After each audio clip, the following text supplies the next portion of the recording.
제가 있는 목양실 바로 위에는 이선경 정원이 있습니다. 옥상에 아름다운 정원을 만들고 거기에 이선경 우리 믿음의 우리 선배 이름을 붙였습니다. 겨울에 가보면 너무 꽝꽝 얼은 그런 바닥밖에 보이지 않았고 아무것도 보이지 않는 황량한 곳이었는데 이번 주 중에 제가 올라가 봤더니 저렇게 싹이 피고 벌써 이렇게 꽃 한 송이가 잔디꽃이 피어 있는 것을 보게 되었습니다. 겨울에는 도저히 상상할 수 없었던 일이 봄이 되니까 이렇게 시작을 하는 것을 보게 됩니다. 사랑하는 여러분, 우리가 고난주간 주님의 그 고난에 함께 동참하며 십자가에 죽으신 우리 주님을 깊이 묵상해야 하였습니다. 그렇게 주님은 돌아가셨습니다. 완전히 죽으셨습니다. 꽝꽝 얼었던 그런 대지처럼 아무런 희망도 보이지 않는 것 같았습니다. 그런데 놀라운 일이 일어났습니다. 우리 주님은 그 꽝꽝 얼은 그 대지 속에서 꽃이 피어나듯이 3일 만에 부활하셨습니다. 사랑하는 여러분, 우리가 부활절이 되면 어저께도 연합여선교회 수고를 많이 하셔서 이 부활절 계란을 포장하는 것을 제가 보았습니다. 여기 부활절 계란의 유래가 있는데요, 과거 오래전에 독일에 십자군 전쟁 때 남편이 전쟁에 나갔는데 생사를 알 수 없었던 한 부인이 자기가 살던 집에서도 쫓겨나게 되고 그리고 프랑스라는 곳으로 가게 되는데 그 프랑스 마을에서 사람들이 이 여인에게 너무나 잘해 주었다고 합니다. 고마워서 이 여인이 계란을 형형색색 아름답게 만들어서 그것을 그 동네에 있는 아이들에게 나누어줬다고 합니다. 자, 그런데 이 계란을 받았던 이 아이들 가운데 어떤 한 아이가 이렇게 길을 가다가 이 14군 전쟁 때 다쳐서 쓰러져 있는 한 병사를 만나서 그 계란을 전해 주었는데 이 병사가 계란을 보니까 거기에 너무나 익숙한 글씨가 쓰여져 있는 것입니다. 하나님의 보호를 믿으라. 보니까 그 글씨는 아내의 글씨입니다. 아내가 만든 계란을 그 아이가 결국 자기 남편에게 전해주게 되는 거예요. 죽은지 살았는지도 모르는 그 남편을 결국 만나게 되었다라는 거예요. 이것이 부활절 계란의 유래가 되는 것입니다. 그래서 이 부활절 계란은 우리에게 희망, 우리에게 소망을 주는 것입니다. 사랑하는 여러분, 근데 우리 주님은 이 병사와 같이 살아있는데 소식이 전해지지 않아서 나중에 살아났다는 소식이 전해졌던 것이 아니라 우리 주님은 완전히 죽으셨습니다. 무덤에 들어가셨습니다. 피와 물을 다 쏟으셔 죽으셨는데 우리 주님은 다시 3일 만에 살아나셨어요. 그런데 사랑하는 여러분, 이 부활의 사건은요, 주님께서 이미 사역하는 동안에 일으키셨던 일이었습니다. 성경에 보시게 되면 우리 주님이 3명의 사람을 살리게 됩니다. 한 사람은 나인성 과부의 아들, 외아들 하나밖에 없는 아들을, 죽은 아들을 우리 주님이 살리셨습니다. 또 한 번은 회당장 야이로의 딸, 죽은 그 딸을 우리 주님의 능력으로 살리셨습니다. 그리고 주님이 살리신 또 한 사람이 바로 나사로라고 하는 사람입니다. 그런데 이것은 정말로 더 어려웠던 것이 이미 죽은 지 나흘이나 되었기 때문에 도저히 불가능해 보이는 그런 인생을 우리 주님이 살리신 겁니다. 여러분, 과거에 사람이 소천하게 되면 가정에서 병풍을 치고 그 뒤에 관을 모시고 장례를, 우리가 조문을 받고 장례를 진행했던 것을 기억하실 것입니다. 기억하시죠? 저도 처음에 부목사 사역을 할 때 병풍 뒤에 관을 모시고 가서 조문한 일 많이 있었습니다. 근데 여러분, 그때 당시에는요, 의학기술이 발전되지 않았기 때문에 그렇게 관에 모셨는데 갑자기 살아나는 일들이 있었다는 거예요, 과거에. 그래서 며칠간은 그 병풍 뒤에 이렇게 모시는 것이 하나의 장례의 전통이었던 것입니다. 여러분, 근데 우리 주님이 이 나사로를 살릴 때의 상황이 그렇습니다. 나사로는 완전히 돌 무덤 안에 있었습니다. 죽은 지 나흘이나 되었어요. 불가능한 그런 죽음을 우리 주님은 살리셨습니다. 그 죽은 사람을 3번이나 우리 주님은 살리셨던 거예요. 여러분, 오늘 성경 말씀을 보시게 되면 전후 전체의 이야기를 읽게 되면 사실 주님은 그곳에 가시면 별로 좋지 않은 그런 장소였습니다. 왜냐하면 유대인들이 주님을 돌로 치려고 준비하고 아주 위험한 그런 장소이기 때문에 주님이 사역하셨던 곳에 다시 그쪽으로 베다니로 가는 것은 위험하여서 제자들이 말렸습니다. 유대인들이 돌로 치려고 그렇게 준비하고 있는데 왜 거기까지 가려고 하냐? 왜 다시 가려고 하느냐? 여러분, 도마는 어떻게까지 말하냐면 우리가 거기서 함께 주와 함께 죽으러 가겠습니다, 이렇게까지 말해요. 죽음을 각오하고 하는. 그때 우리 주님은 가겠다라고 말씀을 하시면서 그 나사로를 그가 잠들었다 내가 깨우러 가겠다라고 말씀하시면서 길을 나서서 가신 것입니다. 위험하고 사람들이 만류하는 그 장소에서 놀라운 부활의 역사가 일어났던 것입니다.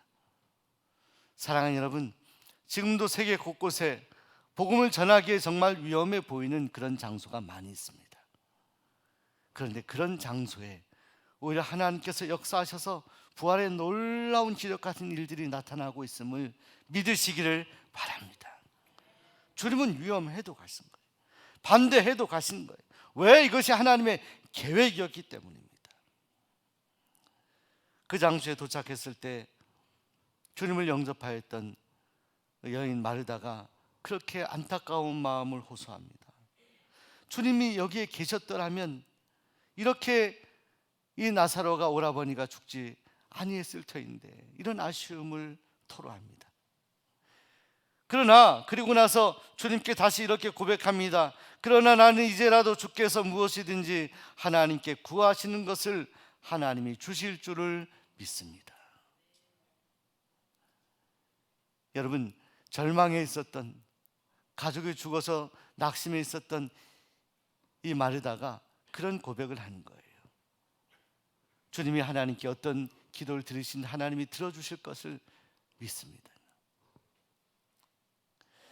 여러분, 우리가 어떤 사람을 만나느냐 하는 것도 중요한 것 같아요. 주님이 오시니까 이 마르다가 절망에 있었는데 그런 고백을 하는 거예요. 그때 주님께서 이렇게 말씀하죠. 내가 나사로를 다시 살아나도록 일으킬 것이다. 나사로가 다시 살아나리라, 이렇게 말씀합니다. 그때 마르다가 이렇게 또 고백합니다. 마지막 날 부활 때에는 다시 살아날 줄을 내가 아나이다, 이렇게 말합니다. 우리 주님과 마르다의 믿음의 대화가 이어지고 있습니다. 그런데 우리가 여기서 좀 중요하게 봐야 될 대목이 있습니다. 마르다의 고백이에요. 이렇게 말하거든요. 마지막 날 부활 때에는 다시 살아날 줄을 내가 아나이다. 믿음의 고백은 했지만 나사로가 이제 즉시로 주님의 능력으로 살아날 것을 믿지는 못했어요.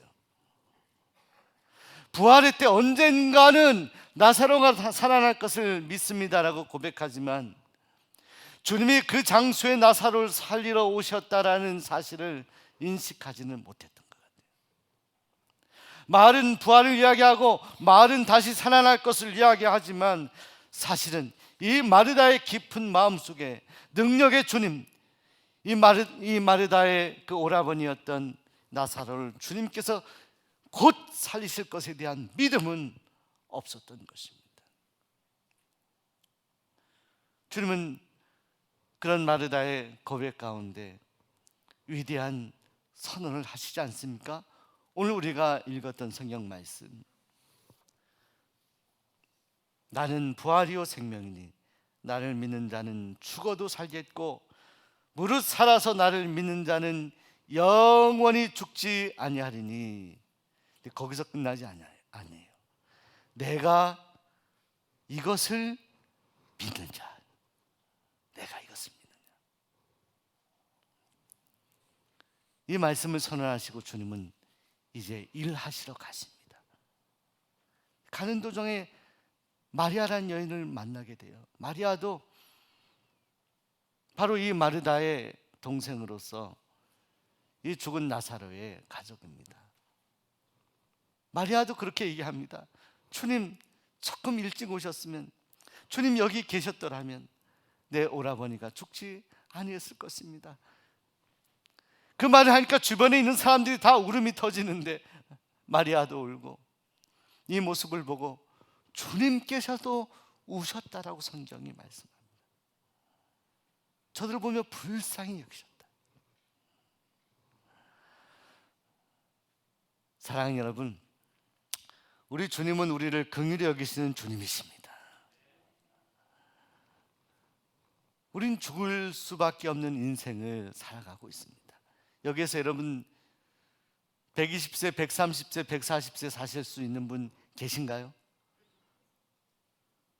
거북이도 뭐 수백 년을 사는 거북이가 있다고 하는데, 여러분 나무를 보세요. 나무도 100년, 200년, 요 앞에 있는 우리 화성행궁 앞에 있는 큰 나무도 아마 100년 이상 된 나무일 겁니다. 그런데 우리 인생도 100년을 다 살지 못하고 떠난 인생. 주님은 울고 있는 이 마리아와 유족들을 보면서 아마 우리 인생들을 향한 긍휼한 마음으로 우셨던 것 같아요. 긍휼히 여기시면서 우리 주님은 우시면서 이제 그 나사로, 죽은 지 나흘 된 나사로가 있는 무덤가로 가게 됩니다. 큰 돌이 있었는데 그 돌을 치우라고 말씀하시거든요. 자, 그런데 이때 마르다가 주님을 영접하며 부활의 때 이제 다시 내 가족이, 내 동생이 살아날 것을 믿습니다, 나사로가 살아날 것을 믿습니다라고 고백했던 마르다가 뭐라고 말하는 줄 아십니까? 주님, 지금 여기에서는 정말로 썩어서 냄새나는 그런 냄새가 나고 있습니다. 죽은 지가 나흘이나 되었습니다. 달리 말하면 왜 돌을 치우라고 하십니까? 이런 말이거든요. 믿음의 말을 하는 것 같았던 이 마르다에게 결국 이 고백은 뭐냐? 주님이 당장 지금 이 나사로를 일으키실 것에 대한, 살리실 것에 대한 믿음은 없었던 거예요. 사랑하는 여러분, 우리의 믿음도 단계가 있는 것 같아요. 오늘 여러분 마음속에 있는 믿음도 다 달라요. 마르다의 믿음은 언젠가는 살릴 것이다, 언젠가는 부활할 것이다 이지 지금은 아니었어요. 근데 주님은 왜 오셨습니까? 왜 돌무덤 앞에 서 있습니까? 왜 돌을 치우라고 하셨을까요? 냄새나는 그 시체를 보기 위해서입니까? 확인하기 위해서입니까? 아니에요. 이미 주님은 이곳에 출발하기 전부터 내가 그를 깨우러 가겠다라고 말씀하거든요. 하나님의 분명한 계획을 알고 있었고, 하나님께서 우리 주님의 능력으로 죽은 이 나사로를 살릴 것을 믿고 있었습니다. 그러나 마르다는 그렇지 못했어요. 여러분, 이 시대도 마찬가지예요. 우린 찬양합니다. 사셨네, 예수 다시 사셨네, 부활에 대한 말씀을 읽습니다. 그런데 정작 우리의 마음 속에 진정 우리 예수님께서 다시 부활하신 것을 우리가 정말 믿는 믿음이 내 안에 있는가? 그 부활의 주님 때문에 우리에게 영생의 축복이 주어졌다는 것을 우리가 믿음으로 고백할 수 있는가를 다시 확인해 보아야 하는 것입니다. 마르다의 이런 고백에도 불구하고 주님은 하나님께 기도합니다. 아버지여, 내 말을 들으신 것을 감사하나이다. 선포기도해요. 아직 나사로 시체는 저기 있어요. 냄새가 나요. 얼마나 냄새가 많이 나겠습니까? 냄새난 시체가 어떻게 일어나겠습니까? 어떻게 살아나겠습니까? 마르다가 말하는 것이 적절할 수도 있습니다. 그러나 우리 주님은 하늘 향하여 기도하는 겁니다. 아버지여, 내 말을 들으신 것을, 우리의 간구를 들으신 것을 감사하나이다. 그리고 선포합니다. 나사로야, 일어나라. 일어나라. 사랑하는 여러분, 나사로야 일어나라 라는 명령이 오늘 우리 개인을 향하여 명하시는 주님의 명령 같아요. 우리 옆 사람에게 일어납시다. 한 번 더 고백합니다. 당신이 나사로일 수도 있습니다. 여러분, 우리도 나사로울 수 있어요. 어떤 때 살아가다 보면 나사로 같이 꽁꽁 묶여서 냄새 나듯이 죽은 사람처럼 살아가는 우리 인생이 얼마나 많아요. 어려운 일 만나도 나사로처럼, 죽은 사람처럼 아무것도 움직일 수 없고 아무 희망도 찾아볼 수 없는 무덤 안에 있는 사람처럼 어두운 곳에 살아가는 우리 인생들이 얼마나 많이 있습니까? 예수님의 부활을 믿는다고 하면서도 여전히 무덤 안에서 이만큼의 소망도 보지 못하고 부활하신 주님을 바라보지 못하고 나사로와 같이 그 절망의 무덤 속에서 살아가는 우리의 모습은 없습니까? 만약 그렇다면 우리는 이 시대의 나사로예요. 우리 주님 말씀하십니다. 나사로야, 일어나라, 일어나라. 여러분, 그때 이 배에 동동 묶였던, 얼굴에 수건이 쌓였던 나사로가 일어납니다. 걷고 그가 움직입니다. 그가 말을 합니다. 사람들이 얼마나 놀랐을까요? 주님은 하신 그 말씀 그대로를 하나님께서는 우리 예수님의 기도를 받으시고 이루셨습니다. 나는 부활이요 생명이니 나를 믿는 자는 죽어도 살겠고 살아서 나를 믿는 자는 영원히 죽지 아니하리라. 여러분, 우리 안에 기쁨이 있어야죠. 부활의 기쁨. 예수 믿는 사람들이 왜 이렇게 고개를 숙이고 다닙니까? 왜 이렇게 울상을 하고 다닙니까? 왜 이렇게 낙심을 자주 합니까? 왜 이렇게 한숨을 쉬는 거예요? 우리에게 생명의 주님, 부활의 주님이 나사로와 같은 존재를 살리셨고, 그리고 우리 주님이 얼마 후에 십자가에 죽으셨지만 다시 살아나셨잖아요. 여러분, 오늘 제가 말씀을 전하고 싶은 내용은 겁니다. 왜 죽은 사람들 세 사람이나 살리셨을까요? 냄새나는 그 나사로를 살리신 그 주님의 기적이 나사로와 나사로의 가족만을 위한 것인가? 여러분, 그곳은 제자들이 만류했던 곳이, 가지 말라고 했던 곳이에요. 위험한 곳. 그런데 그 위험한 곳에 생명의 역사가 일어나거든요. 보세요, 주님이 나중에 이제 가지 말아야 될 곳에 가잖아요. 가장 위험하고, 아니 그곳에서 죽을 수밖에 없었던 골고다 언덕까지 가지 않아요? 그 골고다 언덕, 십자가에서 생명의 역사가 일어납니다. 남들이 다 희망을 찾을 수 없는 사형수들이 죽는 그 골고다 언덕 십자가 위에서 우리 주님은 죽으셨어요. 그러나 다시 부활하셨어요. 사랑하는 여러분, 그 부활의 주님을 우리가 바라보며 우리 삶 가운데 우리도 쓰러질 수 있고 돌무덤 안에 있는 나사로처럼 낙심할 수 있고 도저히 살아날 수 없을 것 같은 그런 삶의 정황 속에서도 우리가 인내하며, 우리가 기대하며 소망하며 우리 부활의 주님을 바라보아야 합니다. 언제나 즐거움과 기쁨으로 얼굴이 환하게 빛나는 그런 꽃을 파는 할머니 한 분이 계셨습니다. 어느 날 단골 손님이 그 할머니에게 물었습니다. 아니, 이렇게 꽃을 팔면서 그렇게 힘들게 살아가는데 언제나 즐거워하시는 것을 보니 할머니는 걱정이 없어요? 근심이 없습니까? 이렇게 질문해요. 그때 그 할머니가 이렇게 말했습니다. 천만에요, 저에게도 걱정, 근심이 왜 없겠습니까? 있습니다. 또 생깁니다. 그때 다시 질문했어요. 그런데 어떻게 그렇게 즐겁게 항상 웃으면서 살아갔습니까? 그때 이 할머니가 이렇게 질문하는 분에게 말했다고 합니다. 저에게도 걱정, 근심이 오지만 저에게는 3일의 비밀이 있습니다. 3일의 비밀이 있습니다. 3일의 비밀이 그것이 무엇입니까? 그때 할머니가 설명합니다. 3일의 비밀이라는 것은 문제가 생길 때마다 하나님께 그 문제를 해결하도록 맡기고 3일 동안 기다립니다. 왜냐하면 우리 주님이 죽으셔서 절망 가운데 계셨지만, 모두가 절망하는 그 자리에 계셨지만 3일 만에 부활하셨기에, 부활을 믿는 저는 아무리 낙심되고 어려운 일을 만나도 저는 3일을 기다립니다.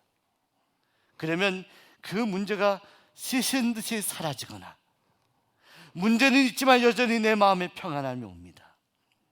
그리고 3일이 아니더라도 기다리면 항상 부활의 주님이 역사하셔서 그 문제를 해결해 주십니다.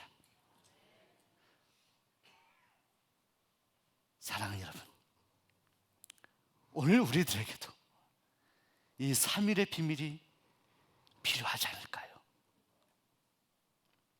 오늘 우리를 구원하신 주님께서 사망의 권세를 이기시고 3일 만에 부활하셨다는 이 놀라운 은혜와 기쁨이 우리 안에 가득 차 있어서 내 삶을 둘러싼 모든 정황이 무덤이라 하더라도, 죽음이라 하더라도, 고통이라 하더라도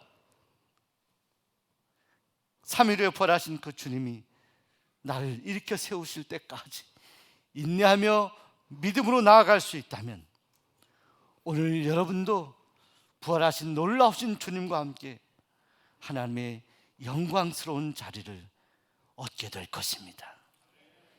주님의 놀라운 부활의 기쁨과 놀라운 은혜가 오늘 여러분 모두에게 함께 하시기를 소원하고 축복합니다. 기도하겠습니다.